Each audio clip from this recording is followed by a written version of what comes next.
The last sound she heard, the sound that ripped the world out from under her, wasn't a gunshot, nor a scream. It was the slow, steady, unforgiving rumble of wagon wheels fading into the vast, indifferent silence of the plains. Elara stood frozen, her hand outstretched towards the emptiness, darkness absolute behind her eyes. They were gone. Jedediah Croft, the settlers she traveled with for weeks, the people bound by her husband's dying wish and payment to see her safe, they had vanished, deliberately leaving her, a blind widow, beneath the merciless western sky. Betrayal coiled cold and heavy in her gut.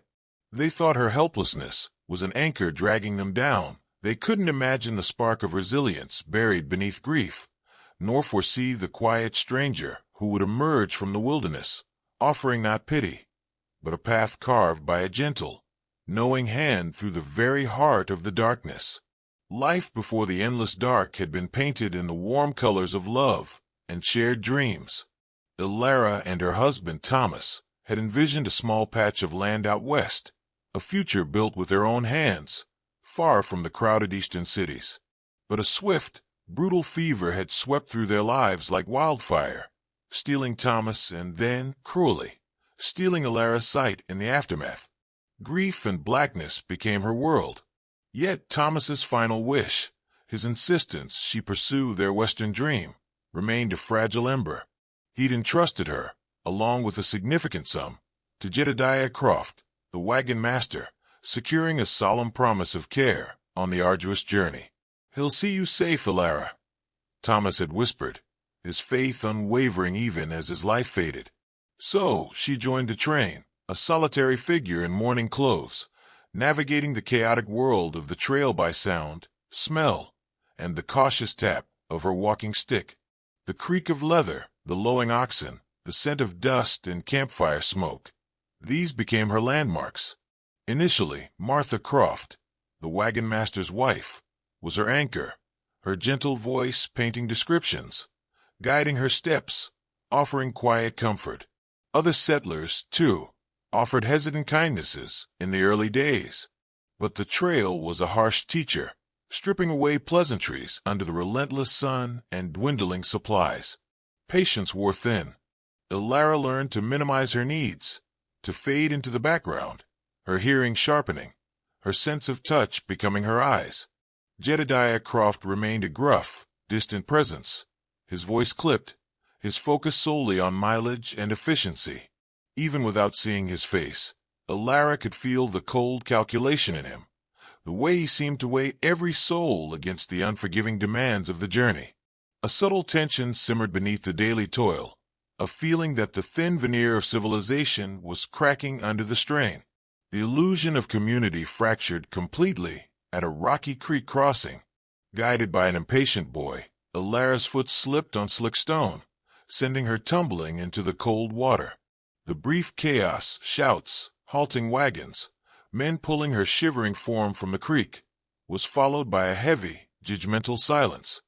Jedediah Croft's voice cut through it, sharp as flint. "Can't afford these delays. Wasting daylight. Keep moving." He didn't speak to her, but the accusation hung thick in the air, branding her a liability. She felt the unseen eyes of the others, pity curdling into resentment. They were behind schedule.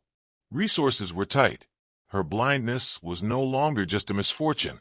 It was a dangerous impediment to their collective survival. Around that time, Martha Croft fell ill, her persistent cough confining her to her wagon, removing Elara's only real advocate. The small courtesies Elara depended on evaporated like dew in the morning sun. Hands once offered to guide her were now withdrawn. Conversations abruptly ceased when she approached, resuming in hushed, resentful tones once she passed. She learned to read the strained politeness, the carefully controlled impatience in voices that had once held warmth. The isolation grew, a chilling counterpoint to the oppressive heat.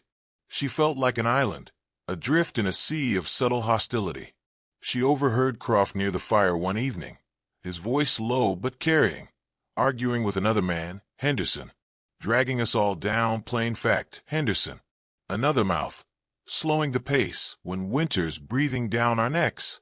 This trail demands hard choices. The words were pragmatic, devoid of emotion, chillingly impersonal.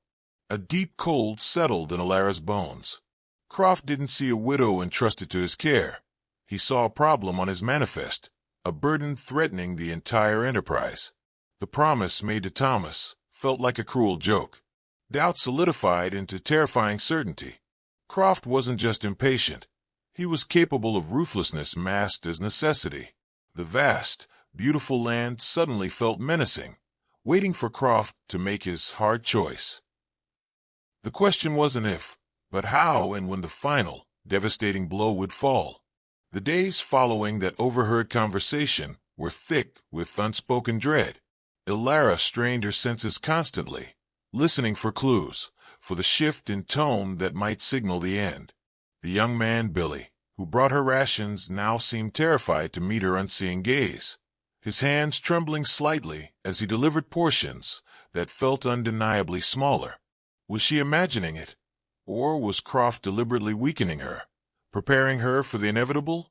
She clung to the memory of Thomas's faith, trying to believe Croft couldn't be so monstrous. But the gnawing fear in her gut told a different story.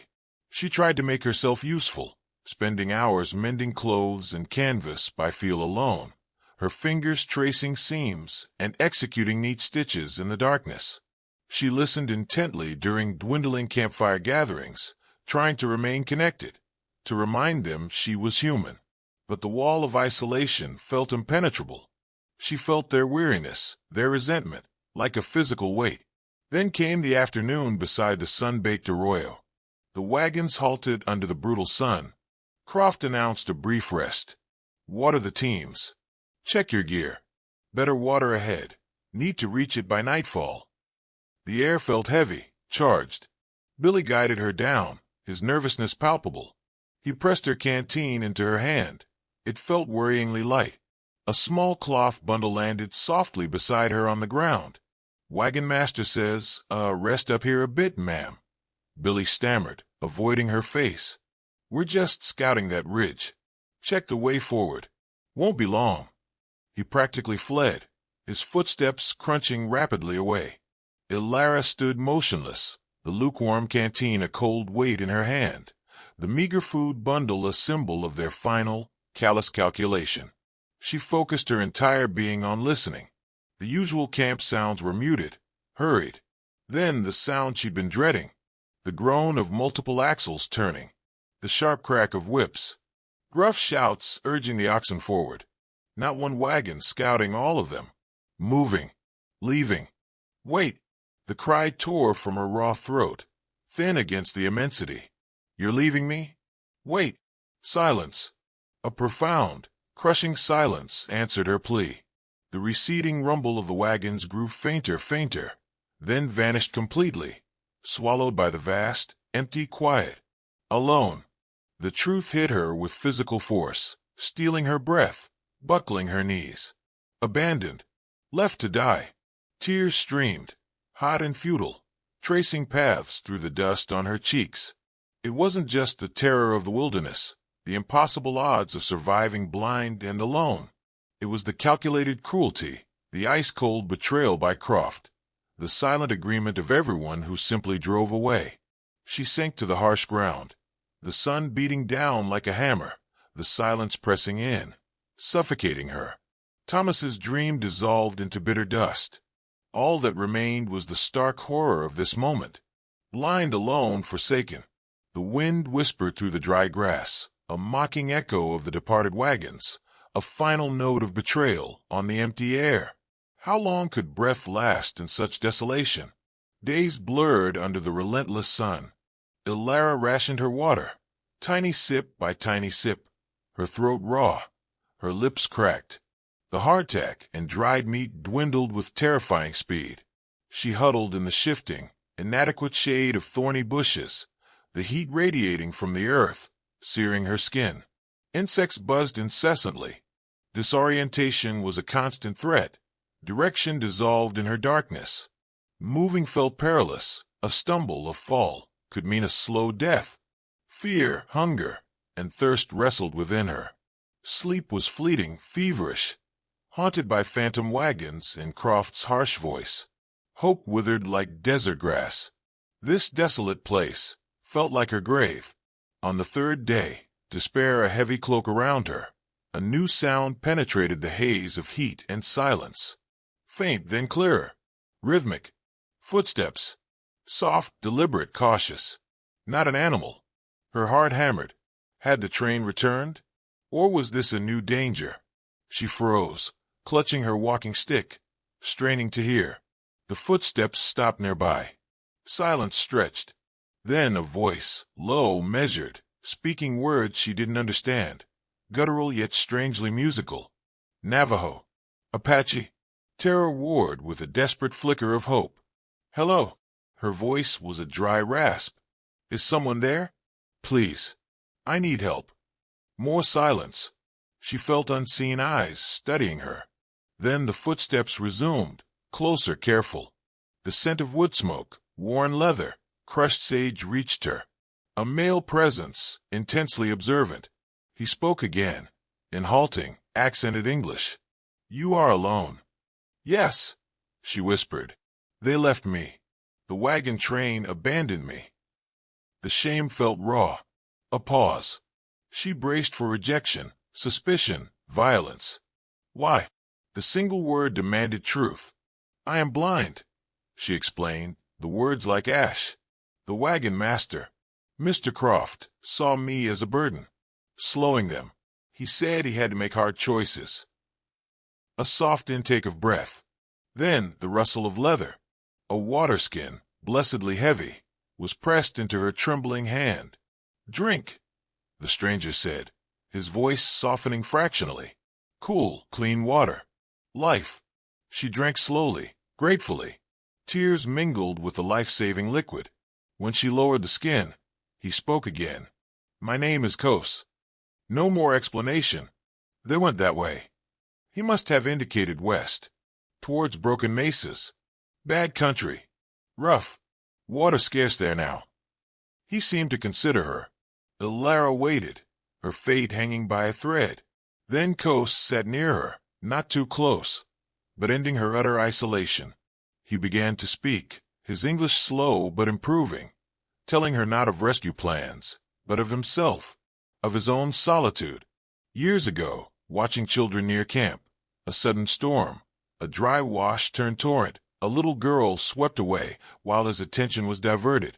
He searched frantically, consumed by guilt, but found nothing. The shame, the unspoken judgment of his clan, the family's unending grief, it led him to choose this solitary life, tracking, surviving, forever haunted by the memory of that small hand slipping away.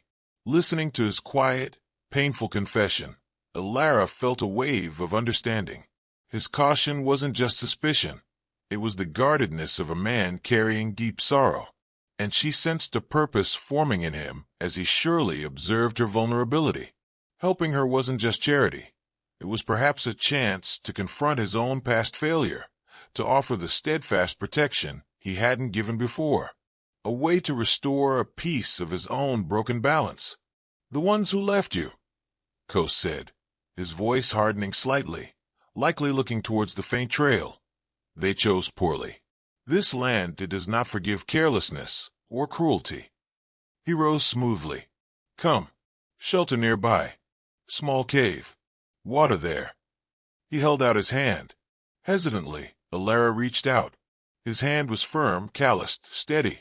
Not impatient, not dismissive. Gentle, reassuring. A fragile tendril of genuine hope unfurled in her chest. A blind widow and a Navajo outcast, bound by shared solitude. Kos began leading her away, describing the ground beneath her feet, the direction of the wind, the scent of distant rain, beginning to teach her to see the world anew. Under Kos's patient tutelage, the wilderness transformed from a terrifying void into a world rich with sensory detail.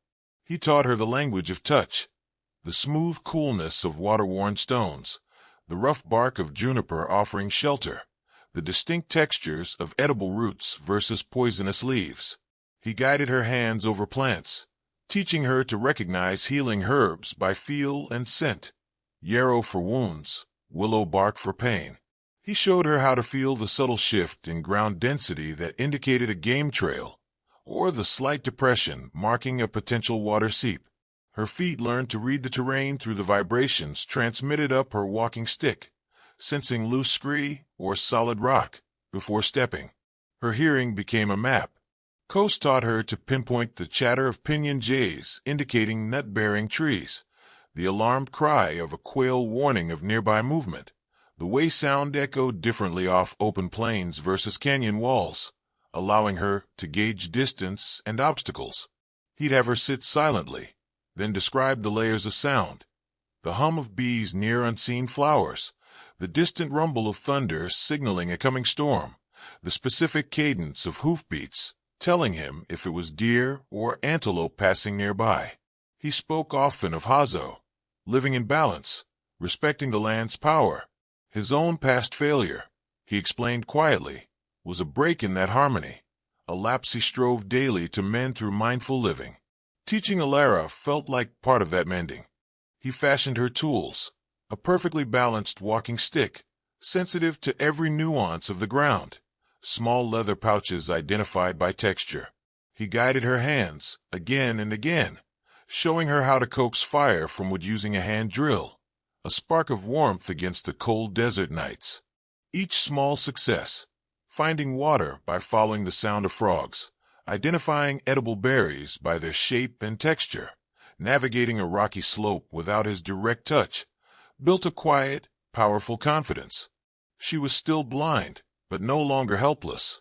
She was adapting, surviving, learning to thrive within her darkness. One afternoon, tracking near rocky outcrops, Coast suddenly froze, crouching low, signaling silence. Elara strained her ears, filtering the familiar sounds. Then she heard it too, unnatural, jarring.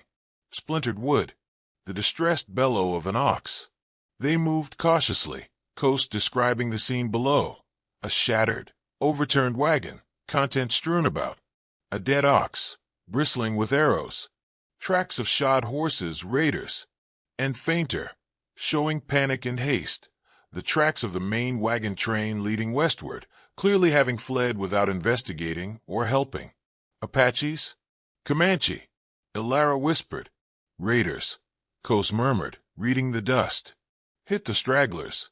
Took food, maybe guns. Or maybe. His voice held a grim edge.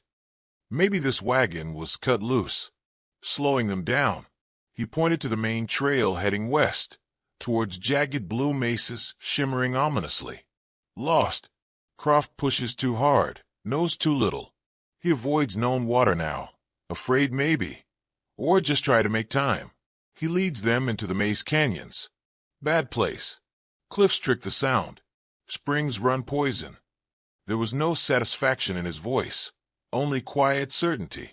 Croft's arrogance, his cruel pragmatism in abandoning Elara, was now leading the entire train towards disaster, the impartial justice of the wilderness. Elara felt a hollow irony, not vengeful pleasure. While Croft battled the consequences of his choices in a land he disdained, she, the discarded burden, was learning its deepest secrets from a man who embodied its wisdom. Coast looked towards the faint trail vanishing into the treacherous canyons. He could follow, perhaps even help, but his path now lay with Elara. He turned his back on the wagon's desperate tracks. "We go south," he stated firmly, "to the big river. Safer. More water." Elara nodded, trusting him completely. Her fate was untethered from Croft's. She had survived his betrayal, found an unlikely guide, and unearthed an unexpected strength. Coast's knowledge, born of connection and tempered by sorrow, hadn't just saved her life. It had shown her a new way to see. The true payoff wasn't witnessing Croft's downfall, but her own tenacious blossoming, nurtured by the quiet wisdom of the Navajo tracker. Together, they walked steadily south, leaving the wreckage and the desperate trail behind, moving towards a future defined not by loss, but by resilience found in the wild heart of the West. The journey south brought them to the life-giving artery of a wide, slow river, The air grew softer, carrying the scent of damp earth and cottonwoods. The sounds changed, the gurgle of water, the rustle of leaves, the calls of river birds. Kos continued teaching. How to fish by feel, identify river animal tracks, build shelters from willow and reeds. Elara shared her past, Thomas, their dreams, her initial despair after blindness. Kos listened with quiet empathy, his silences as meaningful as his words. Sharing eased her grief, making space for the present. For Kos, guiding Elara felt like a quiet act of restoration. The guilt over the lost child began to lessen, replaced by a sense of purpose fulfilled.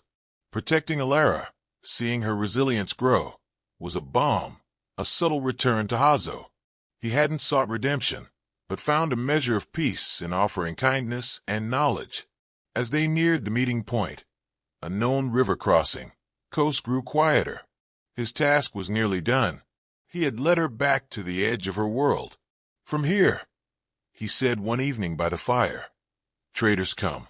Soldiers sometimes. They can help you reach a town." A pang of apprehension hit Elara.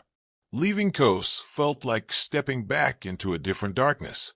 But she knew his path diverged here. "Thank you, Kos," she whispered, her voice thick. "You saved my life. You showed me how to live again." He nodded, his silhouette stark against the flames. He had given her more than survival. He had given her back herself. She was no longer just Elara, the helpless blind widow. She was Elara, survivor, learner, strong in her unique way. The next morning, sounds of travelers, mules, harnesses, voices in English and Spanish, reached them. Traders.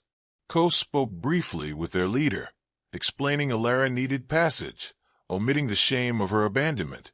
The traders agreed readily enough. As Elara prepared to leave, Kos pressed something small and smooth into her hand, a delicately carved wooden bird. "For listening," he said simply. "Remember the sounds that guide you." She clutched the carving, a tangible link to him. "I will never forget," she promised. Turning towards the traders, she faced Kos one last time. "May you walk in beauty," she whispered, the Navajo blessing, Hazo, a farewell deeper than goodbye. She heard only the soft crunch of his moccasins fading back towards the wilderness. His duty done, his own balance perhaps eased. Elara reached a dusty frontier town. Life wasn't easy, but her sharpened senses and Kos's teachings served her well. She found work sewing, her fingers reading fabric like script. She navigated the town by sound and feel, the saloon door's creak, the blacksmith's rhythm, the boardwalk's slope, with quiet confidence. She never learned Croft's fate. Did the canyons claim him? Did thirst? Or did he emerge, broken and chastened? It didn't matter. His story was no longer hers. Her story continued, marked by loss but defined by resilience. Blind, yes, but no longer lost. The darkness held vivid memories Kos unlocked. Sun warmth as compass, wind's language, earth's textures, sound symphony. The small wooden bird remained in her pocket, a reminder of the vast West, and the quiet tracker whose gentle hand guided her not just from death, but onto her own path, walked with strength, independence, and a hard-won, enduring peace. The silence she lived in now resonated with survival and the powerful whisper of her own wild spirit.